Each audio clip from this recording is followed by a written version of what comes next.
RRB, NTPC most competitive exam present. So, చాలామంది దానికి target పెట్టుకొనున్నారు. But applications యొక్క count మనం చూసుకున్నట్లయితే కొన్ని క్రోర్స్‌లో వచ్చింది ఆర్ఆర్‌బీ, ఎన్‌టీపీసీ యొక్క అప్లికేషన్స్. సో, ఇది మీరెక్కడో దగ్గర వినే ఉంటారు ఆర్ఆర్‌బీ, ఎన్‌టీపీసీకి ప్రిపేర్ అయ్యేవాళ్ళు. సో, దీని గురించి మీరు ఎక్కువగా కూడా స్ట్రెస్ తీసుకోవద్దు. ఓకే. క్రోర్స్‌లో అప్లికేషన్ వచ్చింది.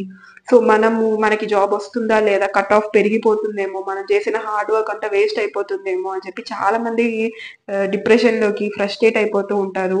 సో, ఇలా అన్నీ కూడా ఏమీ ఆలోచించొద్దు. మీ మెంటల్ హెల్త్ అనేది చాలా బావుండాలి. మీరు ఎగ్జామ్‌కి వెళ్లి ఎగ్జామ్ అటెంప్ట్ చేసేటప్పుడు మీ మెంటల్ కాన్షియస్‌నెస్ అనేది చాలా అలర్ట్‌గా ఉండాలి. సో, మీరు ఎటువంటి టైప్ ఆఫ్ డిప్రెషన్స్‌కి గురవ్వద్దు. ఎన్ని క్రోర్స్‌లో వచ్చినా సరే మనకి అప్లికేషన్స్, దానికి సిన్సియర్‌గా ప్రిపేర్ అయ్యేవాళ్ళు లాక్స్‌లో గూడా కాదు, థౌసండ్స్‌లోనే ఉంటారు. సిన్సియర్‌గా టార్గెట్ పెట్టుకొని ఆర్ఆర్‌బీ, ఎన్‌టీపీసీ ఎలా అయినా కొట్టాలి అని చెప్పి. సో, మీలానే కొంతమంది థౌసండ్స్‌లోనే మీకుండొచ్చు. మీరు కౌంట్ చేసుకుంటే.